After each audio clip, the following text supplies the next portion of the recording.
became principal of Scotlandville in 1982. It was August 1982.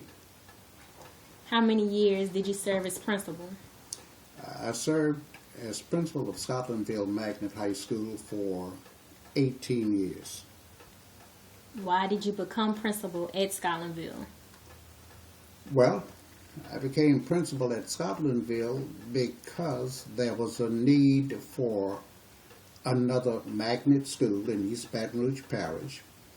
I was then at Baton Rouge High School as assistant principal.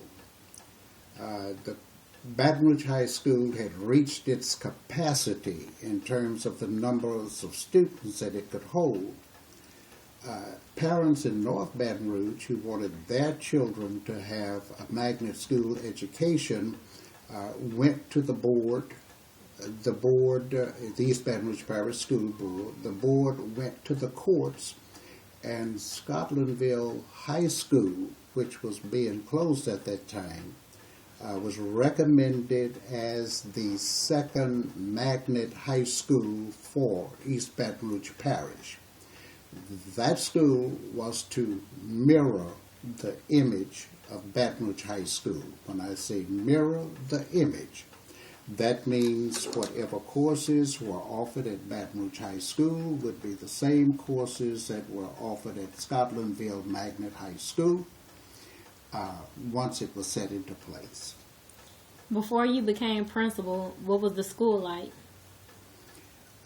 When I became principal, before I became principal at Scotlandville Magnet High School, the school was a comprehensive school. That's a traditional high school. It was totally 100% black. The school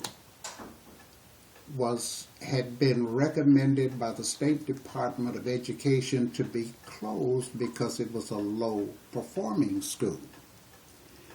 Additionally, the entire school system at that time had been charged with integrating all of the schools in East Baton Rouge Parish. Scotlandville was one of the few high schools that was unable to integrate at that time according to the persons who were in administration at that school. What were the facilities like when you got there? When I got to Scotlandville High School from Baton Rouge High School, the school had been shut down for about 6 to 8 months. The students who were there had been sent to other locations. One of those locations was in Baker High School, which meant that there were kids from the community being sent out of the community to a school in Baker, which was an integrated school. The facilities were deplorable. There were bathrooms that had sinks busted, urinals busted, commodes overflowing. Gym facilities were at one of the world's worst. Lockers that had been, doors to lockers torn off the lockers. The auditorium had been shut down for a period of time, and it was in need of mothballs. It was in a bad shape. Was Scotlandville segregated at this time? No. Scotlandville was segregated. It was segregated because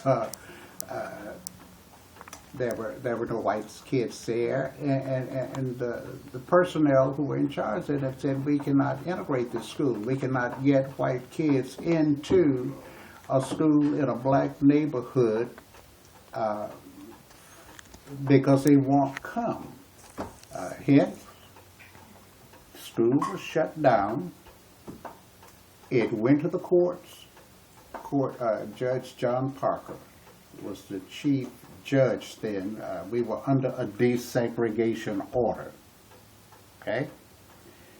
Judge Parker said, we're going to close this school. we're going to reopen this school. We're going to reopen this school under the same design as Baton Rouge High School is, with the same curriculum, and we're going to recruit faculty, we're going to recruit students, and we're going to go from there. And your grandfather, Freddie Williams, was chosen by the courts and by the board to go to Scotlandville to open that school as a magnet school, to draw students parish-wide, and especially students of the opposite race, white students, into Scotlandville High School. From where did you recruit your teaching staff? Well, I recruited my teaching staff from all over the country. I did not just choose Southern. I did not just choose LSU. I did not just choose Grambling. My teachers came all the way from South America, the Mid-Atlantic states, local teachers, those who were part of the Teach for America group, the whole composite, and I formed them because I wanted, number one, I wanted to bring to the students the knowledge of persons from different cultures, from different backgrounds, because in my opinion, as an educator, that was what students needed to broaden their horizons. And that is what I did, and that is how they learned, and under the guidance of those professionals that I brought into the school who chose to come. And keep in mind now, it's one thing to recruit people to come, but it's important to choose people who want to come because they feel they can make a difference. Who chose the colors and mascot for the school at that time? When we finally assembled a faculty, many of those students that were recruited were students who had already been at the traditional Scotlandville High School. Others had never been there, but once we had a student body assembled, our first 800 students formed a Student Government Association. The Student Government Association decided that they did not want the colors of the old school, they did not want the alma mater of the old school, since that this was a new school in concept. They wanted to start from the beginning. So it was a group of students who chose the school colors, blue and silver. It was a group of students who chose the alma mater. It was a group of students who chose the motto under which we worked under for 18 years, and that motto was, quote, academic excellence every day from bell to bell. Is there an alumni association for students who finish under the magnet concept? Yes, there is. And I'm glad you asked that question for this reason, because I encourage anyone who's listening to this tape, including your teachers, I hope that you do pass this around.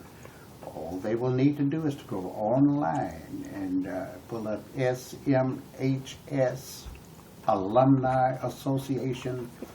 You will have students in the marketplaces all over this world who are doing quite well in their professions, who still support the magnet concept, and whose names appear on that list.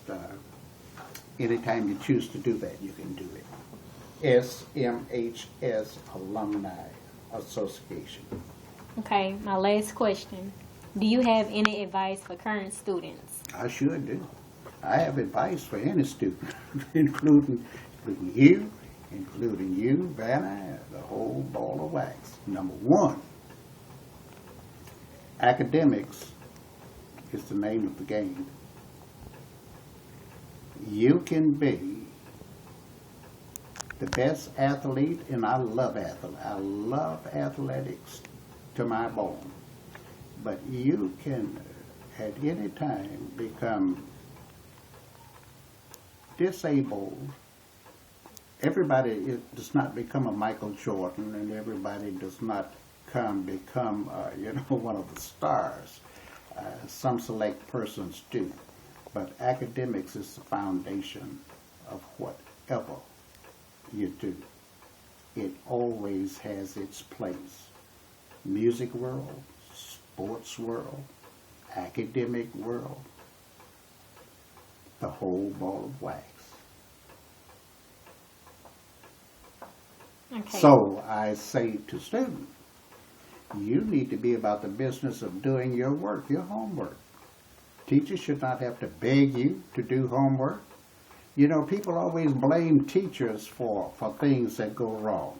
But I have a little motto.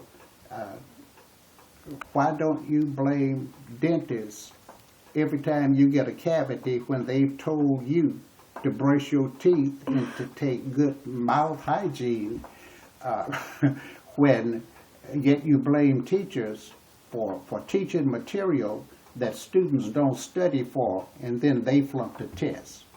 We blame the teachers. Something's wrong with that. So, students, what I say to you is that you need to listen to this and go home tonight. You need to open your books right now. And you need to dig in and decide that the best thing for you is to get off the stool, or either if you're going on the stool, to carry a book with you and read during the process.